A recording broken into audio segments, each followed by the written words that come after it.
Welcome to the Daily Insider right here on VegasInsider.com. I am your host, Kevin Rogers, and we got a lot of NFL and college football to talk about today on the Daily Insider. I'm very happy you are able to join us with week one of the NFL now in the books and the underdogs cleaned up, which is something with the NFL that you think you have an idea.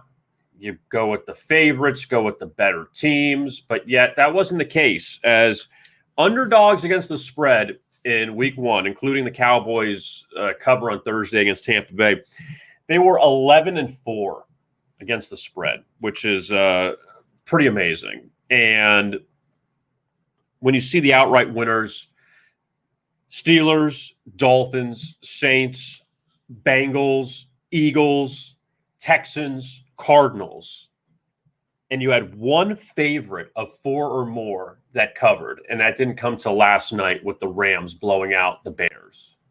So it's just really a crazy turn of events that quickly into the NFL season. And we'll talk a lot more about that now as we bring on our friend.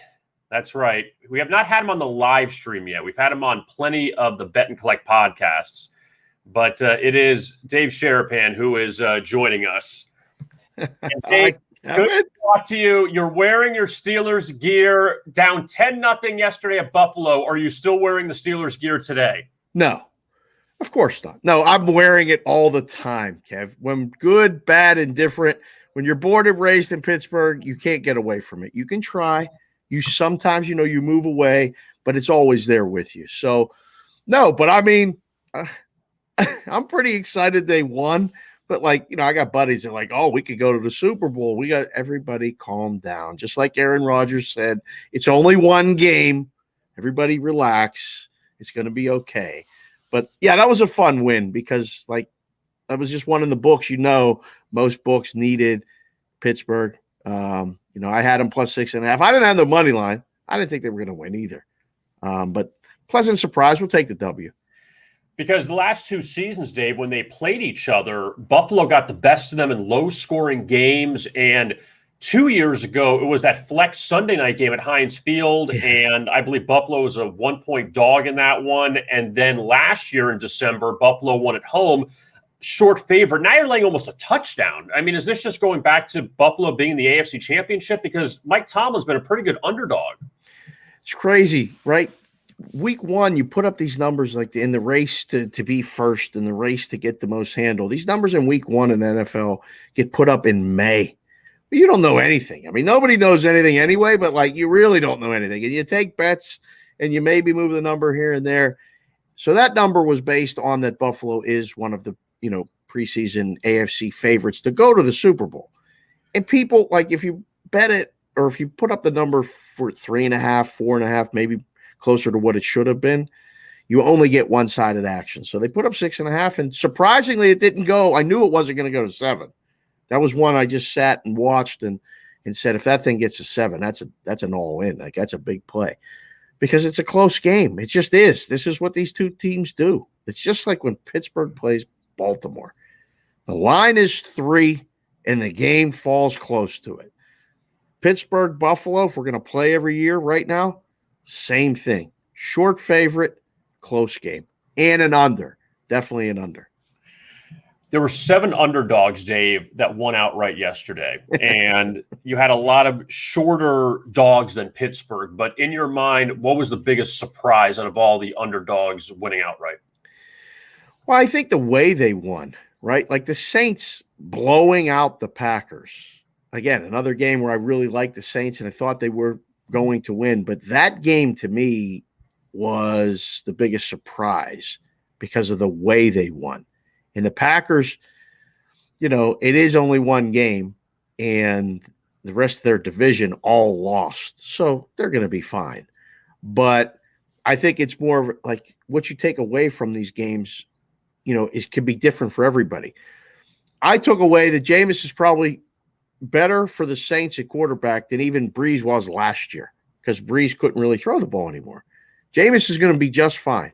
And if he's got Peyton and getting all the reps, everything, like they're going to be better than a lot of people thought. And a lot of smart people that I know are on them. The one that didn't surprise me, K-Raj, was Houston beating Jacksonville. You won't get too many Haley's Comet bets like that come along that, like we used to like to say in the book, the wrong side's favored. The wrong side was favored in that game. That was all hype, pomp, and circumstance. And those things go away as the season starts. So those are the two biggest ones for me that take something from. The rest, Buffalo's going to be fine. The Steelers aren't winning the Super Bowl. What was the other one? Arizona maybe made some noise with that win. A road team, West Coast team playing an early game out east, usually a big trend bet against. They smacked Tennessee. So that was one that I think maybe you could draw something from.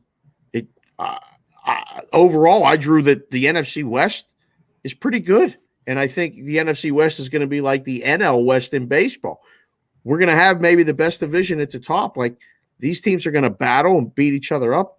But the winner of that division is going to be a strong favorite to win the Super Bowl.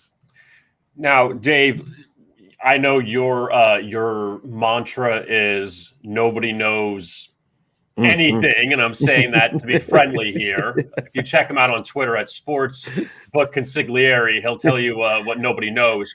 But I feel like with the NFL, you have these week one games. We go into it. You've had the whole summer to look at it. Oh, I got this. And then when it's all said and done, we're holding the bag. I feel like we really know nothing about this league. And you've been around this for so long. I've been around it for a long time too. And then I think, oh, well, this team is favored. I'm going to take that. Like, I feel like you can never figure out why is that? Why is it the NFL is so hard to beat? Well, I think, between the salary cap, it's probably the most level playing field of any sport. Is it not? Like when you look at it. And then two, everybody's good. Even the worst teams can beat the best teams on a single game. Now, it doesn't happen all the time. But I think now, Kevin, the way the game is officiated and the way the game is practiced, nobody's out of a game, ever. You saw what happened in Detroit. That team was dead and buried until they weren't. And then they came back and they had the game fall 8, which was impossible 10 minutes before. Literally 10 minutes before. There was a buzz in the book because everyone had the Niners on a teaser. Everybody. If you didn't have the Niners on a teaser yesterday, you just were sleeping or you missed the kickoff. And as the Lions got that last onside kick, the groan in the sports book was fantastic. The league is a lot of guesswork, but the league is this close. Kansas City is the best team in the AFC by this much. And for the video people, you can see it. It's an inch. I mean, the movie, what was it, where Al Pacino was the coach? We fight for that inch. Any given Sunday. Any given Sunday. You fight for that inch every week, and off the field in the book, it's the same thing, So it's tremendous, the book, and I've been saying it literally for years, and I never felt it more than I did yesterday.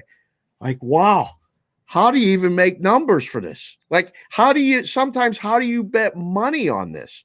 It's a challenge, and it's a great ride, and I think that's why people love it. Where'd you watch the game at yesterday? So I ended up meeting some guys in from out of town, and I went to Green Valley Ranch to start. And I was going to hop from book to book because people were in town. And we got locked in there. It got sucked in the early games, and I never left. I spent 8 hours yesterday in the book and not working. I just went to hang out. I told my wife and daughters, I'll see you guys for dinner. I missed dinner. I missed it all because NFL football has that buzz. And we were hanging out. We got food ordered in. It was great. Even that last game got a little boring by the end. I mean, the Rams had that one under control. But it was fun. It was fun to be in a book. It was an electric atmosphere, a lot of yells, a lot of groans. The place cleared out after the early games, Kevin. After people's results, usually if the favorites win early, the momentum stays throughout the day. Favorites did win early. There was a lot less crowd in there for the afternoon session. So the books are obviously very happy that the dogs came through. And you remember a week like this, a week one like this, I should say, for the underdogs in the NFL doing this well? No. We were talking about that last night, and I was trading texts with some guys. I had made a joke to one of my buddies that's still in the business. I'm like, are you planning the trip to Hawaii already after a week like this? Like, this is one of those ones you dream of starting, because usually the public gets the best of the books the weeks 1 and 2 because the numbers are soft and what is supposed to happen happens, and then it starts to get to be tougher. You can't win this big this early. This isn't great for the volume for the business, but it creates a ton of stuff for us to talk about content wise. And I think it makes it, I mean, even like markets like the NFC West division odds, you're constantly changing these things. You're never taking them down, and you're always drawing action, which is fun. So I think it's all kind of opportunities, not only to bet, but for books to offer different things that I think you can sustain over the course of the season. You know, I'm looking at this too, Dave. I'm just trying to like rack my head around these numbers. That one favorite of 4 or more covered. That was the Rams. 2 home favorites this week, Dave. 1 and covered. Wow, 2. It was the Rams and it was the Carolina Panthers against the Jets, and that number dropped down to 3.5. It was at 5, but then the Panthers ended up winning by 5. No other home favorites won and covered except for those 2, which is insane. I think, that started to be a challenge last year in the room. This home field advantage thing used to be like automatic. And I think odds makers and books have to make a better adjustment for home field advantage, because last year with no fans in the building, I was saying it early. I'm like, listen, these guys can hear each other. All the things that you had against you as the away team were gone. It was just like playing at the high school field. Everybody could hear everything, audibles and this and that. That there was none of that momentum feel. Like you had to create that on the sidelines and stuff. It was gone. So the things that affected on the field being on the road now are different because, obviously fans in the stands, the noise, that's all that matters. It's not how many people are there, how rabid the fan base is. None of that has to do anything with the number. I think home field advantage in the NFL is at its lowest point as far as numbers and kind of handicapping games. I think it's even, you want to talk about a league where the margin of error or the margin of separation is an inch. Home field advantage used to be something you used to be able to count on. I think now you can throw that out the window too. That's it. I feel like I'm watching, Dave, college on Saturday and the NFL on Sunday, and there's just a different kind of buzz at the college games. There's more excitement. And I feel like in the NFL games, and you take away like Saints, Packers, those are a neutral site, but the rest of the games, I feel like there's no energy in the stadiums as opposed to in college. Do you see that too? 100%. I've been saying this for years, and they used to tell me, Sharapan, shut up. What are you talking about? And I'm like, are you guys aware of what's going on Saturdays? Like, I used to love getting out and going to the books. And when I was in the book, the Saturday crowd is different than the Sunday crowd. I used to call the Sunday crowd like Sunday drivers. When you go on the road and you get out on Sunday, and the Sunday drivers, I mean, they're just putting along and they're just out. They're doing it because they've always done it. But there's none of that energy like the Saturday brings, because something about where you went to school and they come with it, and then it's all day. And the games, I think, dare I say, the product is better in college. There's no dud games. I mean, there are, but nobody's watching them. The big games kind of live up to the hype. And then, you saw it the first weekend, that Notre Dame Florida State game Sunday night was so good. And no matter what the result was, somebody was upset, and then you couldn't wait to see the next week. So when you get those games like that, there's just something there that you cannot recreate on Sundays. And it is vanilla. It's what it is. Like Saturday college football is like Baskin Robbins. There's 31 flavors, and everybody likes something. And Sunday you get vanilla, chocolate, and strawberry. That's it. So I'm with you. there's narratives in the NFL. It's just like the games don't deliver. Plus the way the game's officiated. There's too many question marks. Just go play. I was like in that Dolphins Patriots game with that roughing the passer, where I think that the officials or the league wants these players to suspend themselves in air. Like, stop.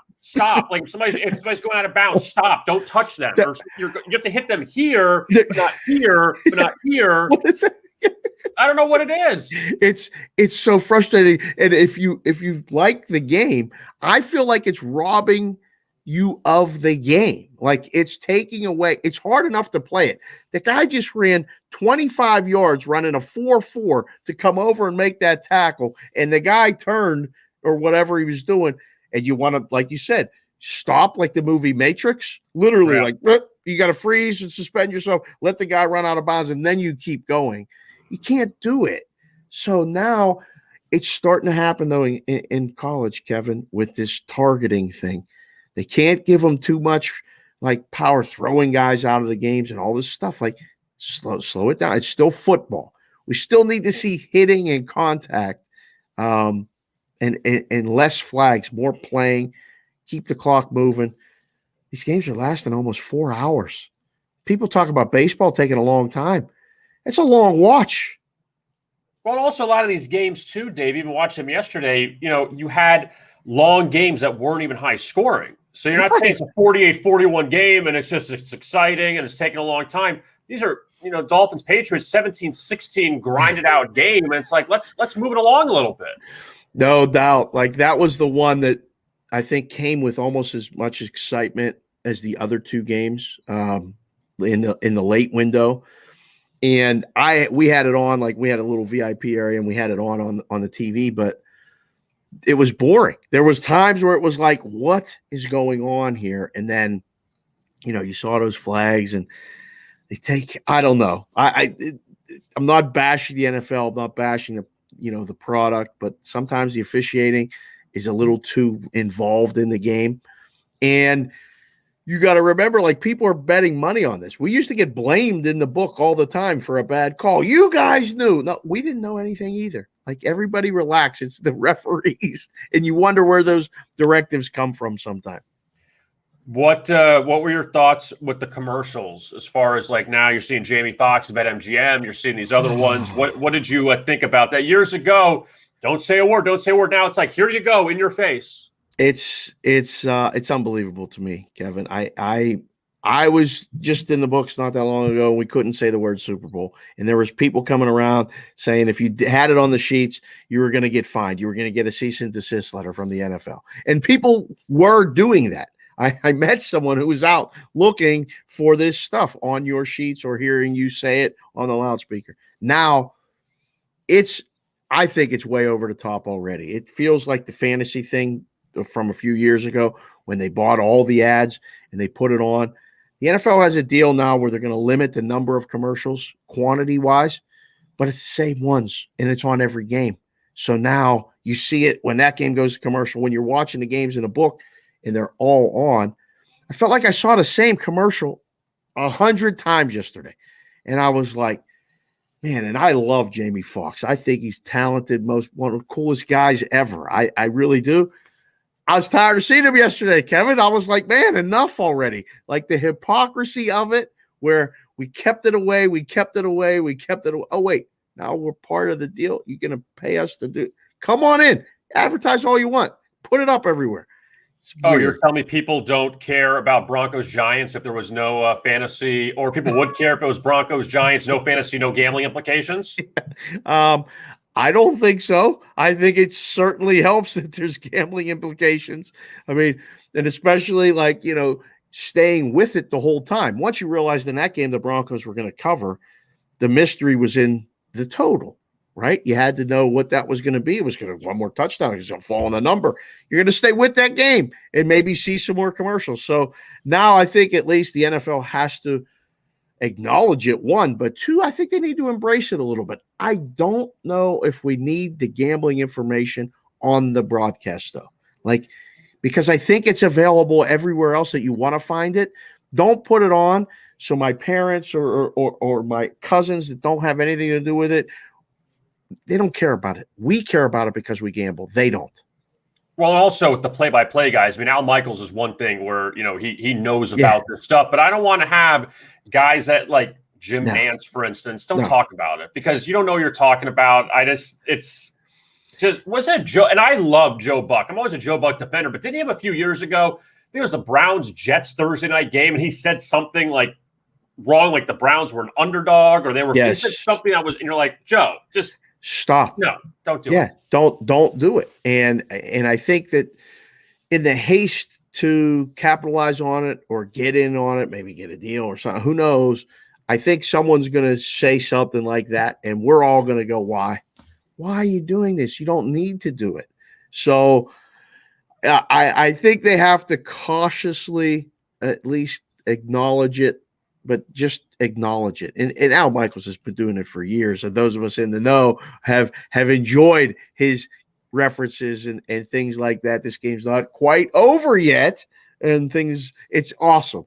So I think now I hope he can say what he wants to without repercussion, and all the gamblers will enjoy it. And all the non-gamblers may ask and then become gamblers. So it's a win-win both ways. If you mind me asking, how'd you do in your contest week 1? So I am 2-2. I wasn't going to do the contest. It's so funny because I wasn't going to do it.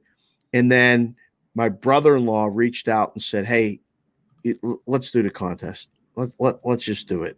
Because I was going to be partners with a bunch of different people. And then I was like, I can't be a good partner if I'm partners with 10 or 15 people to get in this thing. So I did one entry in a circa, and I went 2-2. We got the Ravens tonight. So I picked all the games and went like 10-5, and I'm 2-2 in the games. The hardest thing about the damn contest with 5 picks is not picking the games for me. I can pick the sides fine. I can't decide which games to put in there. It's so frustrating when you put the wrong games in there. So 2-2, Ravens -4 tonight. So what is, you don't have to tell me the teams, what's the determining factor? Why did you choose those 4 as opposed to the other ones? That, like, what was the tiebreaker in a sense to take those teams? Well, so I didn't put the Steelers in because my brother-in-law is the dude that spent the time with me in Curacao. We sat next to each other. He was a young kid. I mean, I was 26 and he was a year and a half younger than me. So he was 24. But we learned so much about the business, and he yells at me for picking the Steelers. And I told him I want to use the Steelers. He's like, you can't use the Steelers. You know you're going to jinx it. You're this, you're that. So I throw the Steelers out. How dumb is that? I love the Steelers plus the 6.5. I throw it out. And then we put in Tennessee. Oh, because the West Coast team and Pacific time zone's going east. That'll be one. It's short number. Dead wrong. Dead wrong. So traded a winner for a loser. I've done that for many years of this contest. It drives me crazy. Used to cost me sleepless nights. But now, Ravens get by tonight. We're 3-2. I'll sign for 3-2 for 10 weeks, and we're good to go. We're in the mix. That's all I need. 3-2, 10 weeks. It's okay. Were you in any survivor pools? No, I want to do that Circus Survivor because did you see that overlay? There's a $1.7 million overlay they guaranteed in this thing. I stopped doing survivors a couple years ago when I started doing in-game booking stuff. I had to remove some things from my life, fantasy football, survivor pools, because I forgot to put the picks in. I forgot. I lost the survivor pool. I'm ashamed to admit it out loud, but I've done it. I forgot to put in a pick on a Sunday. I didn't have any games, and I used the team on Monday night, the 2 teams on Monday night. That's how I got eliminated. I said, you know what? Till I'm out of this for a while, I can't do this again. It was embarrassing. Well, at least the good news is that hopefully you get the Ravens tonight and you can start 3-2. And because I've always said that the problem with the contest is with so many people, there's going to be a bunch of people at 5-0, and there's going to be someone at 9-1 after 2 weeks, and like 18-2 after the first 4 weeks. Like, how the hell do I ever catch someone like that? You know, if you even go 2-3, it's a terrible week. Yeah, I mean, so I've done this contest now for years. Last year, I was in the hospital when it started, so I didn't sign up, and then I did the reboot. So I got refreshed my memory that it is a long season. And if you're playing for the weekly thing or, the quarterly things or whatever, okay, you still got a shot every quarter. But as long as you stay in it, you can play your way out of it the first 4 weeks. But as long as you're 500 or better, you're still in it because you can have one of those runs at any time. Those 3-week 13-2s or those 4-week, 17-3s. They're very possible. 3 4-1s and a 5-0, and boom, there you go. You're jumping up the leaderboard. The consistency of it, though, that's this game. That's the gambling game. I just need to stay in the game long enough to really get all my chips in and get load up. The contest is different because you can't single a game out. But there's going to be weeks like yesterday. I called it Haley's Comet. The Jacksonville Jaguars were favored on the road. It doesn't matter what I say after that. All I need to say is Jacksonville favored on the road. That was one of my best plays in the history of the NFL betting for me. And that one's going to be done. So that was worth 1. It should have been worth all 5, but we don't weight the plays. But that was my favorite play yesterday. I couldn't believe the number. It never moved. And I was like, I don't get it. The result came exactly the way I thought. Can only hope to find more of those throughout the season, Kevin. Do you realize, Dave, that the last time the Jacksonville Jaguars won a game, the quarterback of the opposing team is now retired? Who was it? Phillip Rivers. It was last year. Oh, so right. They haven't won a game since then, and they've not beaten a team with an active quarterback in the NFL. And you can take that one if you want on your other shows. I appreciate that. I'm going to use that today. That was excellent. Wow. I thought of it last night, and I'm like, last time they won a game, I'm like, they beat the Colts. Phillip Rivers was the coach. He's a high school football coach now. He is. He looks like a good one, though. He's a guy I would want to play for, right? Like, he looks like he's fired up on the sideline. He can only talk trash like to kids now. It's probably gold. I'd put a mic on him every practice. That's fantastic. Who are they playing this week? Denver's at Jacksonville. Opening number. What is that? 6? Almost a touchdown? Oh, my goodness. I try to just look at the games without the numbers right now, and do it. That's what I did last night. I thought that was a little high, 6. I thought 4.5 or 5. Before I let you go, does anything stick out to you for week 2 in the NFL? Something that you're like, whoa, this is a little bit of an overreaction? Well, I can't wait for the Kansas City-Baltimore game. I mean, that's the primetime game. That's a huge just talk about game.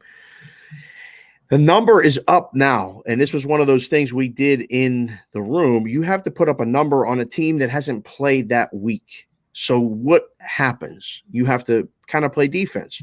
So you got, Lamar and the Ravens with no running backs playing in Vegas tonight, and the number's been coming down, down, down, down, down. I was in the books yesterday. Here, the buzz is that the Raiders can't lose. I just couldn't believe it. Every single person I talked to, Raiders money line.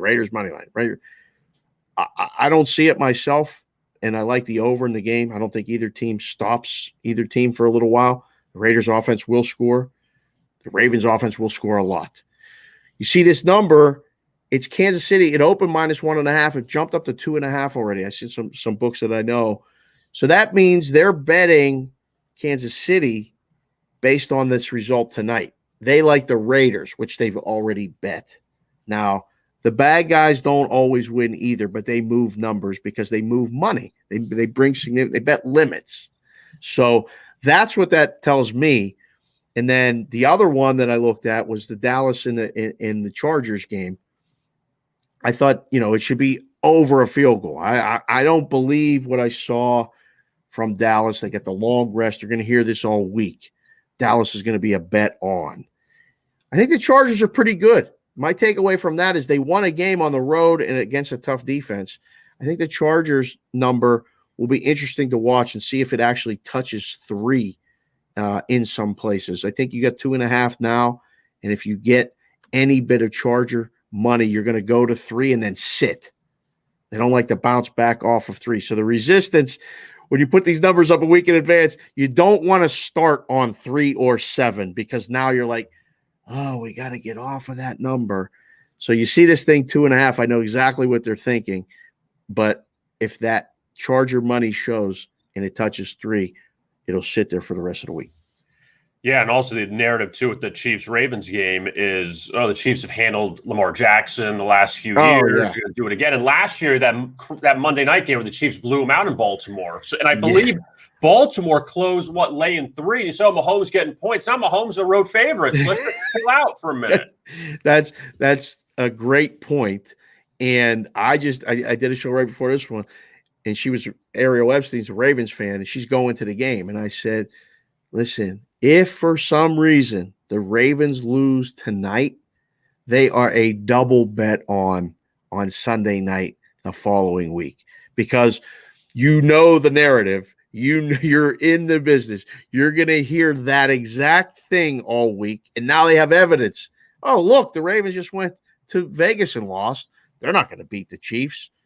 Not only probably will they beat the Chiefs, they'll beat them comfortably, put it that way. What's the energy like for the game tonight in town? Well, I got people around town that are saying at about 1 or 2 o'clock, you don't want to be near the stadium, you don't want to be near the freeway, you don't want to be near down there. It is going to be awesome. It is going to be. I think there's a true buzz. It's so long overdue, K-Ross. They built this thing. We've been driving by it on the freeway, staring at it at night. People have gone to events there. It's a great place. It's a little hard to get to parking wise and stuff. There's not those spots, but it's going to be electric. And I think it's going to be a real home field advantage, at least to start the games. But visiting teams are coming. I mean, I talked to a bunch of people yesterday that are like, I'm planning my trip around the game. They play Chicago. This place is going to be Illinois. It's going to be Philadelphia. It's going to be packed. People got to pick one road game to go to. Are you going to Jacksonville? Or are you going to Vegas? Are you going to Minneapolis? Are you going to Vegas? Like, there's just a lot of people are using it as an excuse. So I can't wait. I'll be at home, 100%. I will be at home watching this on television. I'm not going to the game. Somebody said, I got tickets. Do you want to go? I'm like, no, I'm good. So don't need to go to the game. I can't wait to hear about the stories about betting the in-game, though, in the game, because of the apps and all the things like that. That's going to be fun to talk about, too. Dave Sharapan, you could find him on Twitter at Sportsbook Consigliere. You see it right there on the screen. Sports BKCONSIG. Always great insight. Great talking to you, Dave. We will have you on again soon here on the Daily Insider. Thank you so much. You got it. Penn State, Auburn this week. We'll be in touch. We got a lot to talk about. And tell your man Chris, I'll text him as well.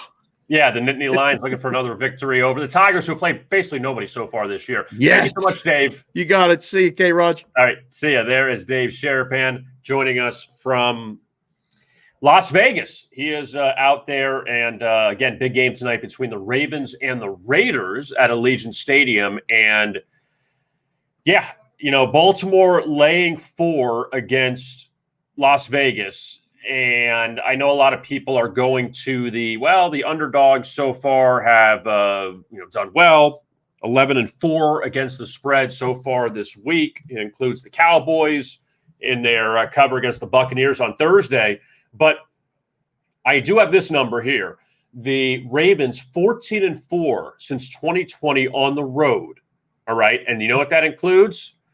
The Pittsburgh loss, that Wednesday afternoon game, all the COVID stuff they went through without Lamar Jackson. So 14-4 on the road last 2 seasons. One of those losses coming without their MVP. And I know J.K. Dobbins is hurt. Gus Edwards is hurt. Marcus Peters is hurt. But who do you trust more? That's what I go down to. Who do you trust more? And yes, the Raiders did beat the Saints to debut Allegiant Stadium last year. On the Monday night, they were getting, 5.5, 6. Now Baltimore's down to 3.5, 4, depending on where you're at.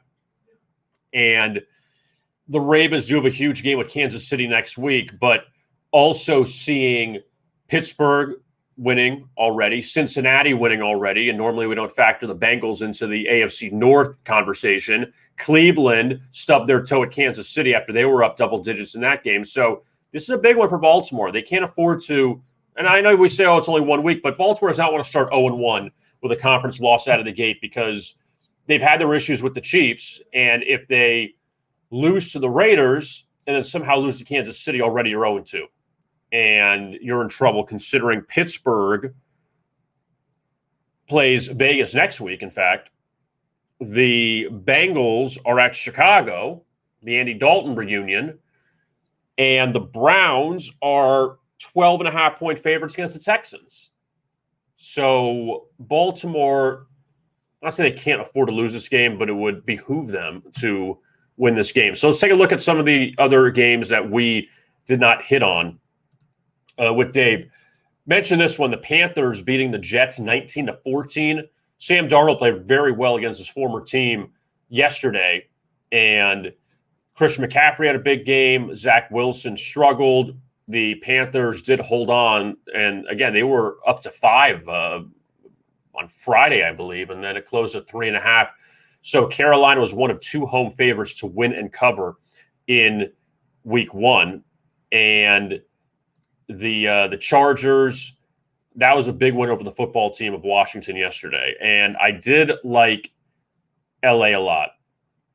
Now, my 2 free picks on Friday were both losers. I had the Vikings and I had the Colts. They were both big losers. And I don't mind saying that here. I will admit that. Against the Vikings just a second. The Colts, I wanted to just go against the line movement on that one. So that's I wanted to go against it and take the Colts as a home dog, and that didn't work out too well. But the Chargers, though, they were up early in that game. Washington came back. Ryan Fitzpatrick got hurt, and then Herbert threw a late interception. Washington fumbled, and then Justin Herbert took him down, the short field, and gave him the go-ahead touchdown. So I just didn't believe in Washington's offense, and I understand that Fitzpatrick gets hurt, so obviously you're going to Tyler Heineke, who played in the playoff game last year against Tampa Bay and lost. But Washington may be good defensively. I just don't think very highly of them, obviously offensively, but also I think their defensive numbers were jacked up because they played a lot of bad quarterbacks last year. They faced Andy Dalton twice, not Dak Prescott. They faced Nick Mullins of San Francisco, not Jimmy Garoppolo. And the Chargers had a lot of close losses. They finally got that close win. They've won 5 straight now, going back to the end of last year. The Eagles, that was a really impressive victory over the Falcons. And Jalen Hurts played well. He hooked up with Devontae Smith on the first touchdown, last year's Heisman Trophy winner. And the Falcons just getting in the red zone. You can't settle for 25-yard field goals. You got to punch it in. And the Falcons didn't play a lot of their starters during the preseason with a new head coach, and you can't lose by 26 points at home to the Eagles. Simple as that. So Atlanta, pretty embarrassing effort for them on Sunday. Seattle, as I mentioned, they went into Indianapolis and pretty much cruised 28-16. Carson Wentz wasn't bad, but Russell Wilson was just better. And obviously Seattle, they're loaded offensively. The Colts just sliced up by the Seattle team, and long way to go for the Colts. They get the Rams this week. So the Colts are a home dog back-to-back weeks to begin the season against 2 pretty good teams from the NFC West. The only good news is they get them out of the way. The bad news is they could be 0-2.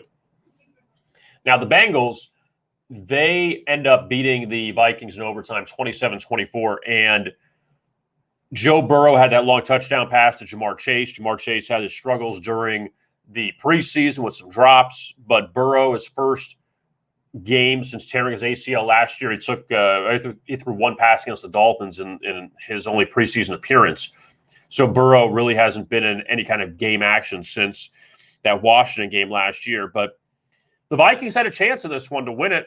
In overtime, Dalvin Cook fumbled in Cincinnati territory, and the Bengals recover. They went down, kicked the game-winning field goal, but a really good win for the Bengals. And Minnesota now 0-8 against the spread, their last 8 games dating back to last year.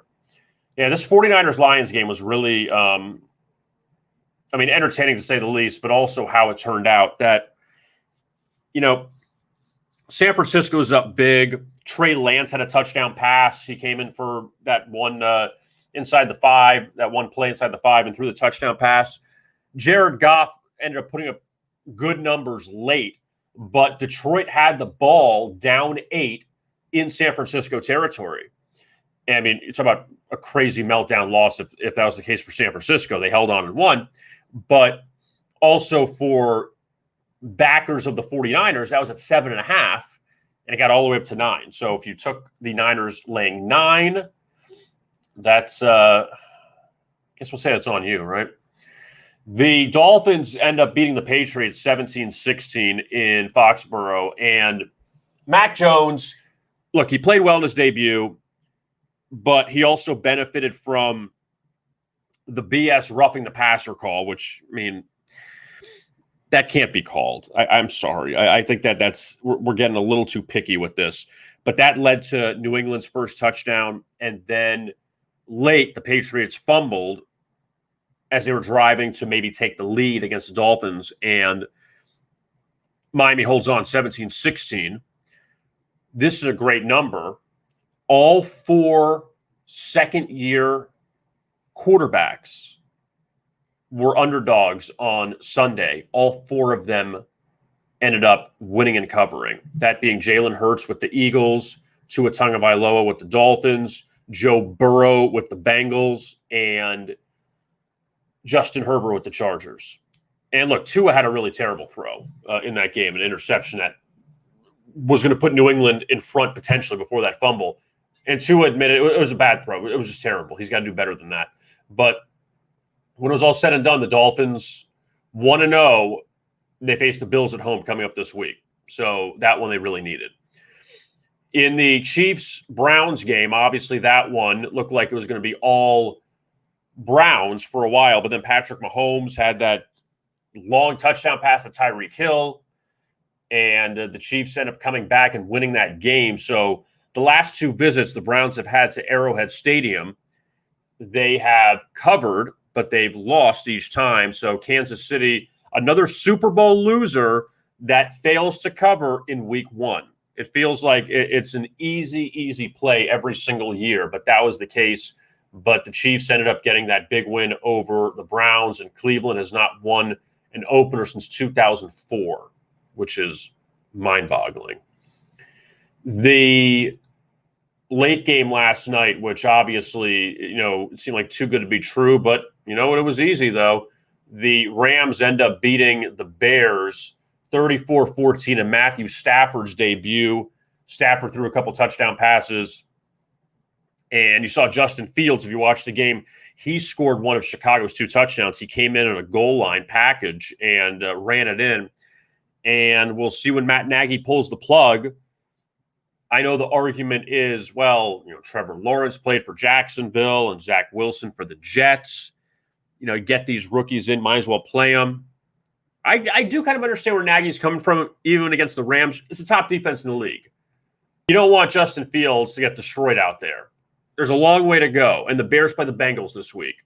Not say this is the week that you bring out Fields. I mean, you can have a Fields-Burrow matchup potentially, but I mean, Andy Dalton's going to face his former team. But Matthew Stafford played well for the Rams in that game last night, and it was easy. Even though at halftime, the Bears, or right before the half, the Bears scored, and it seemed like Chicago could maybe get a cover in a loss here.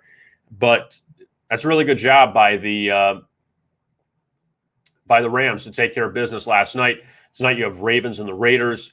Just want to hit on a couple of the college results before we exit today. And you had on Saturday a very exciting atmosphere at the Horseshoe, in which Oregon was a 15-point underdog, and they end up beating Ohio State 35-28. And now Ohio State has a loss. Clemson has a loss. Alabama goes to Florida this week. They're a huge favorite at the Swamp. And look, you got a lot of these big-name teams that have stubbed their toe already. And we'll see if Alabama's next or not. But really good win for Oregon going east to Ohio State. And the Buckeyes, that's obviously a tough one, but they don't have a conference loss, so it's no big deal. They didn't lose a Big Ten game. They're already 1-0 in the Big Ten by beating Minnesota. Now, the Pac-12, you had another Big Ten Pac-12 matchup. Washington lost to Michigan. Would have thought that Washington would have ended up maybe playing a little bit better against Michigan after they lost to Montana in week 1, but that wasn't the case. But in the other big Pac-12 matchup, it was Stanford beating USC 42-28 out at the Coliseum. And as I went 3-3 in college this past week on the site, I did have Stanford. And my feeling was Stanford was terrible against Kansas State. That's not any breaking news. But they were getting 3 against Kansas State, neutral site game in Texas. And then they go to play their rival USC, who they didn't play last year because of the pandemic. They just weren't on the schedule. And USC beat San Jose State in the opener. They covered in that one, but they're laying 17 against Stanford. That's a huge adjustment. I think it was crazy. Now, I'm not going to tell you I thought Stanford would win outright. I'm not going to go that far. But for the Cardinal to do what they did, extremely impressive job by David Shaw and the Stanford Cardinal to win that game at the Coliseum over USC. And obviously Clay Helton, a lot of Trojan fans probably want to put his feet to the fire anyway. But there's some big over adjustments in college football. And I thought that was the case there with that Stanford game on Saturday night, the late night game out in LA. So we got plenty more coming up this week on the Daily Insider. You join us at noon Eastern. We have a lot looking ahead to week 2 in the NFL, week 3 of college football, and you have Giants and the football team coming up on Thursday night to kick off week 2 in the NFL. Chiefs, Ravens, obviously big game on Sunday night. And even in college football this week, Alabama, Florida is going to lead the way as the one of the top matchups, as well as Oklahoma State, Boise State's a pretty good game too, coming up out west on Saturday night. Yeah, and you got some conference action. Conference USA gets going. Also, with the SEC, with that Alabama-Florida matchup, ACC, Florida State, the embarrassing loss to Jacksonville State on that Hail Mary at the end. The Seminoles play Wake Forest on the road, and we'll see if they avoid an 0-3 start. But a lot of good action coming up this week in both college and the NFL. So looking forward to that. My thanks to Dave Sharapan for joining us on the show today. Always enjoy talking to Dave. Sportsbook Consigliere on Twitter. You can find him there. I am Kevin Rogers. Thanks a lot for watching today's edition of the Daily Insider. In case you missed any of it, you can always find the replay on Vegas Insider and also on our YouTube channel at Vegas Insider as well. I am Kevin Rogers. Thanks a lot for watching today's edition of the Daily Insider. And as always, best of luck with your bet.